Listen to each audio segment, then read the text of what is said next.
परम आदरणीय हमारे आज कार्यक्रम में जुड़े हुए सभी पत्रकार बंधुगण, आप सबको मालूम है कि कल गुजरात की जामनगर में देश की जनता की बहुत बड़ा सफलता की नमूना पेश किया जाएगा और हमारे देश के आदर्शवादी नेता प्रधानमंत्री नरेंद्र मोदी जी ने जब से सत्ता संभाला 2014 से, तब से आप लोगों ने माइन्यूटली ऑब्जर्व किया होगा कि उन्होंने जिस मंत्रालय पहले सिर्फ एक विभाग हुआ करते थे, मंत्रालय के स्टेटस दिया, कैबिनेट मंत्रालय की मर्यादा दी और उनकी दी हुई शक्ति से, विशेष ध्यान से, विशेष कदम के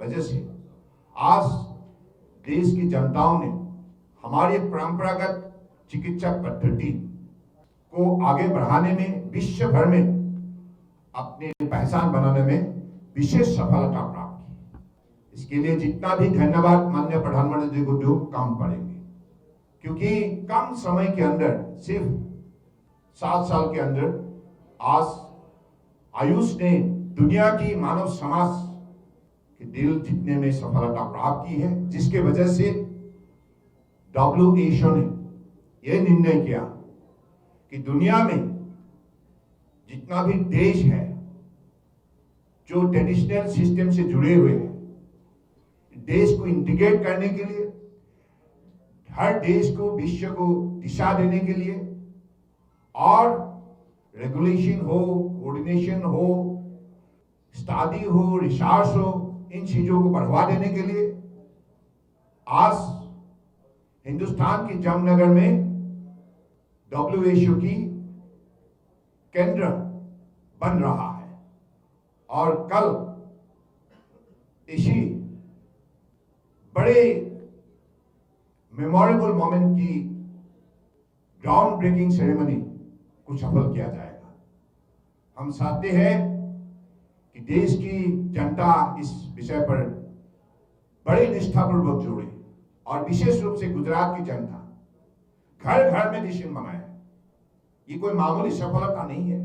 सदियों से आप सबको मालूम है, हमारे हिंदुस्तान के अंदर बचे हुए 5 लाख से ज्यादा ग्रामीण क्षेत्र में एक परंपरागत चिकित्सा पद्धति बसा हुआ है, लेकिन इतना दिन तक जो स्वीकृति मिलने के सवाल थे वो मिले नहीं थे।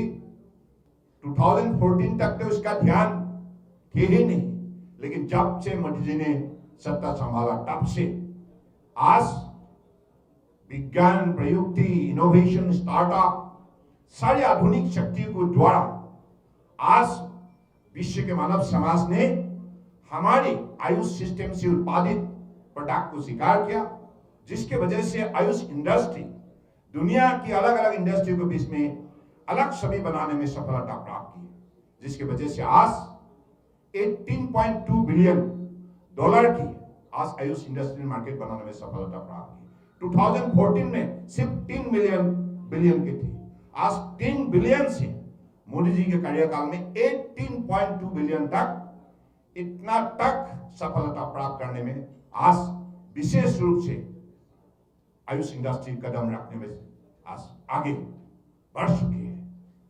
तो मुझे लगता है कि कल की जो कार्यक्रम होंगे आप सबको मालूम है, इसका पहले भी मैंने परम आदरणीय पत्रकार बंधुगणों से मैंने बातचीत किया था जामनगर में और उसी दौरान मैंने आप लोगों को जानकारी दी थी कि हमारी काल के कार्यक्रम में परम आदरणीय प्रधानमंत्री नरेंद्र मोदी जी की उपस्थिति में और मॉरिशस की प्रधानमंत्री जी की उपस्थिति में और डायरेक्टर जनरल WHO की उपस्थिति में ग्राउंड ब्रेकिंग सेरेमनी को सफल रूप दिया जाएगा। गुजरात की जनताओं की सहयोग से, भारत की जनताओं की सहयोग से, आप पत्रकार बंधुगणों के सहयोग से, क्योंकि हम सबको एक साथ इस विषय पर जोड़ जाना चाहिए। ये देश का सफलता है, कोई मामूली सफलता नहीं। ये दुनिया के पहला केंद्र बन चुका है, पहला केंद्र। This is the first and only global center for traditional medicine. This is the unique achievement of India and the people of the country under the dynamic leadership of our honorable Prime Minister Narendra Modi ji. तो इसलिए मैं चाहता हूं कि इस कार्यक्रम को हम सब मिलकर सफल रूप दें और 20 तारीख से 3 दिन का हमारा global Ayush investment and innovation summit का आयोजन किया गया है।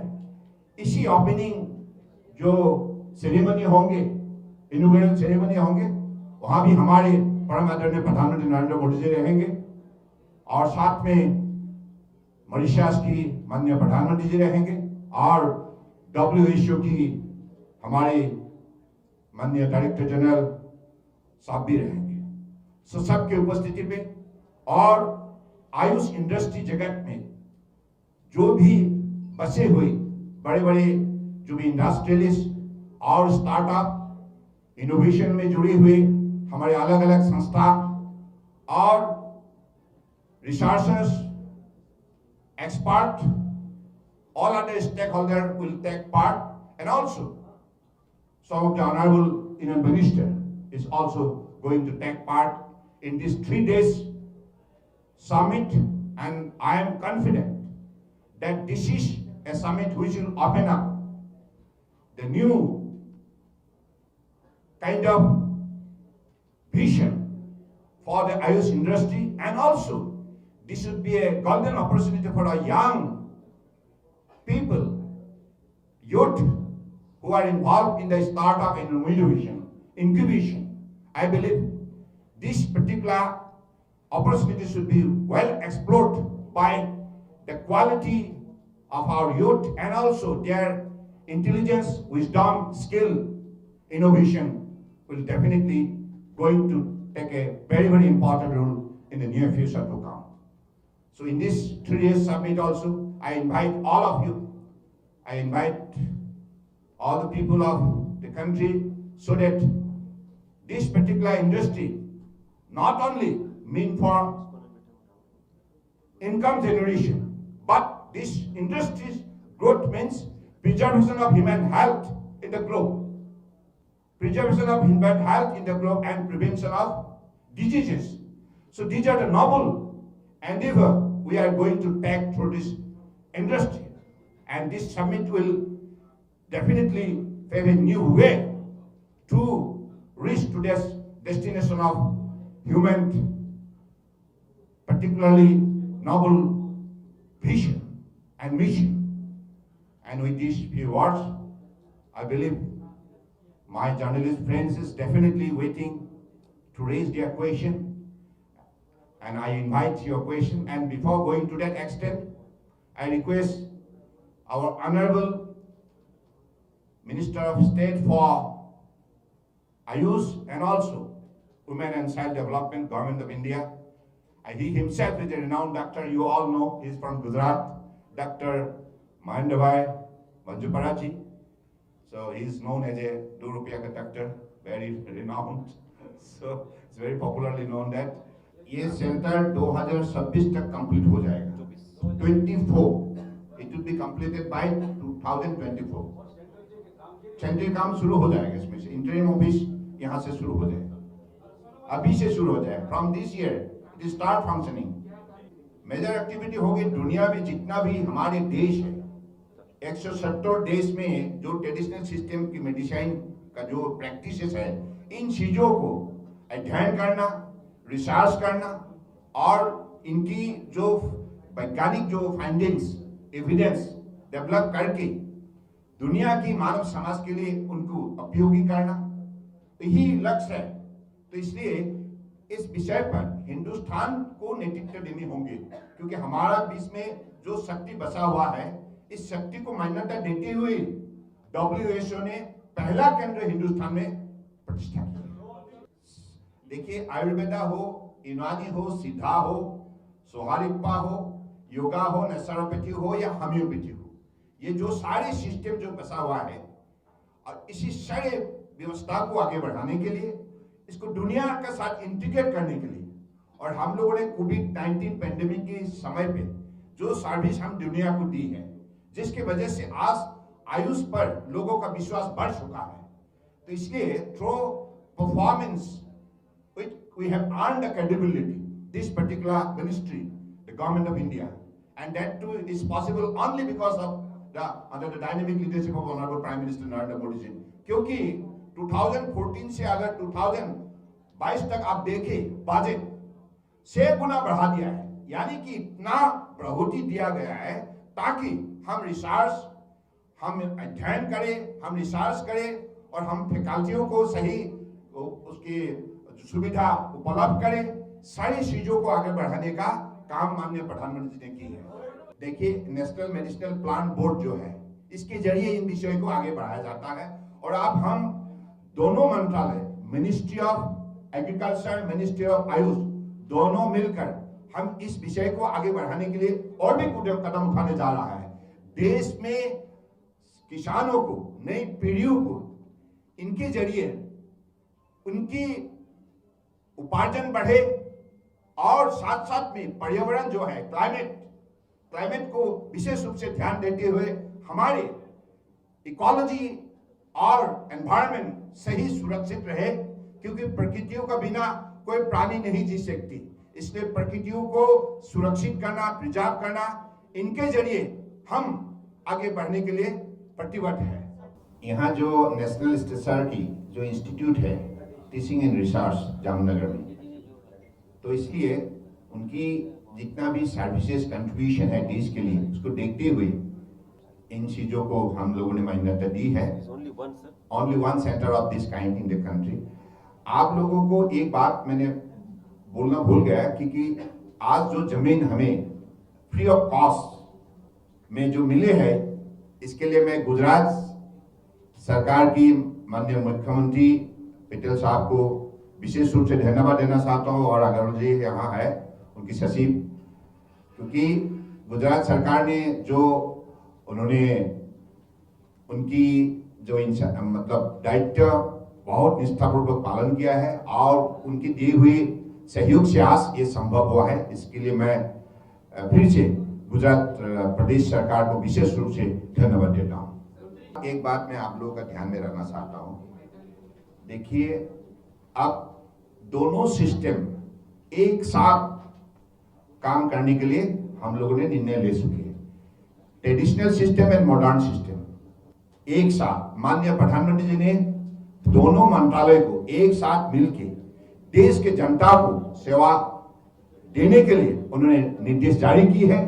इसके वजह से हमारे मंत्रालय मिनिस्ट्री ऑफ आयुष और ministry of health and family welfare doctor Mansukh भाई मंडविया जी, हम दोनों ने कई बार एक साथ मिले और हमारे अधिकारी लेवल पर भी कमेटी बने, तो जिसके वजह से आज हम लोगों ने देश की ग्रासरूट लेवल तक दोनों व्यवस्था को हम उपलब्ध करेंगे। Now it will be choice of the citizen, कौन सा सिस्टम में वो चिकित्सा लेना चाहते हैं, whether it is traditional system से और मॉडर्न सिस्टम से, तो दोनों उपलब्ध किया जाएगा। ये करने के वजह से आज आप लोगों को मालूम हो गया शायद कि जन औषधि केंद्र जो देश में खोला गया है, शुरू किया गया है, दोनों सिस्टम अवेलेबल है, यानी कि वहां मॉडर्न सिस्टम का मेडिसिन भी मिलता है, साथ साथ में ये ट्रेडिशनल सिस्टम का भी मेडिसिन उपलब्ध है। तो जनता की भलाई के लिए, जनता की सही उनकी इस विषय पर सेवा मिले, इसको देखते हुए दोनों सिस्टम को आज एक साथ इंटीग्रेट करने का जो निर्णय लेने की वजह से आज सारा देश में जनता को विशेष रूप से ये सुविधा उपलब्ध हुआ है। देखिए, ये जो हम लोगों ने नेशनल आयुष मिशन के जरिए 12,500 हेल्थ एंड वेलनेस सेंटर सारा देश में हमने उसको बनाने का निर्णय की है, तो इसमें से 5,000 तक बन चुका है। तो इसके जरिए लोगों का, आपका जो सवाल है, इस सवाल का सही जवाब लोगों को मिलेगा, यानी कि सस्ते में लोगों के लिए उपलब्ध होगा चिकित्सा व्यवस्था। हम स्टेट का साथ, आपको मालूम है, स्टेट ड्रग्स लाइसेंसिंग अथॉरिटी के जरिए ही इसका लाइसेंस दिया जाता है। तो इसलिए जो लाइसेंस है, तो ऐसे ही औषध बिकने के लिए इजाजत दिया जाता है, और इस विषय पर कहीं भी ऐसा कोई आपत्तिजनक सवाल खड़ा हो, उसी स्टेट का साथ हम मिलकर इसी विषय को समाधान करने में लगे हुए हैं। हमारे पास स्कीम है और स्कीम के जरिए नेशनल मेडिसिनल प्लांट बोर्ड, आप इसको अध्ययन करने से आप लोगों को पता चल जाएगा। यहाँ आपको 1 हेक्टेयर से लेकर 500 स्क्वायर फीट तक कैसे हम लोग अलग अलग इंस्टीट्यूशन में हो, अलग अलग एजेंसी में हो, हम कैसे मदद करते हैं, ये सारे सुविधा उपलब्ध है। नहीं, ऐसा तो कुछ नहीं है। हम लोगों ने तो हमारा जो फंड मिला है उसको सही उपयोग किया है। देखिए, एक बात आप लोगों को भी मान लेना चाहिए। देखिए, हम सब हिंदुस्तानी हैं। पहली बार के लिए हजारों साल पुरानी जो चिकित्सा पद्धति है, विश्व भर में जो स्वीकृति हम लोग को मिला है, अभी हमारा सुनौटी बढ़ चुका है। हमें दिखाना होगा अपने काबिलियत को। तो इसलिए नई पीढ़ियों के लिए एक बहुत बड़े मौका है और इसके साथ साथ इंस्टीट्यूशन खड़ा होंगे, साथ साथ इंडस्ट्री खड़ा होंगे, साथ साथ एजुकेशन का करिकुलम डेवलप होगा। क्योंकि नई चुनौती जितना आएंगे, इस चुनौती का सही जवाब देने के लिए हमें ऐसे ही इनोवेशन, स्टार्टअप, इंक्यूबेशन, सारे वैल्यू एडेड थॉट प्रोसेस को अगले दिनों में इससे हमें जोड़ना होगा। क्योंकि ये हमारे लिए चुनौती है, रहेगा। क्योंकि जब यूएनओ की सबसे बड़े हेल्थ विंग जो है WHO, उन्होंने जब यहाँ केंद्र प्रतिष्ठा की है और हिंदुस्तान को नेतृत्व देने के लिए ये मौका दी है, तो ये मौका का हमको सही फायदा उठाना होगा और इसके लिए हमें तैयारी होना बहुत जरूरी है। अगर कहीं कमजोरी है, इसको हम निकालने के लिए कोशिश करेंगे। We'll convert from weaknesses into strength. So that level of effort need to be added into the whole proceeding of our journey. Thank you. Jai Hind.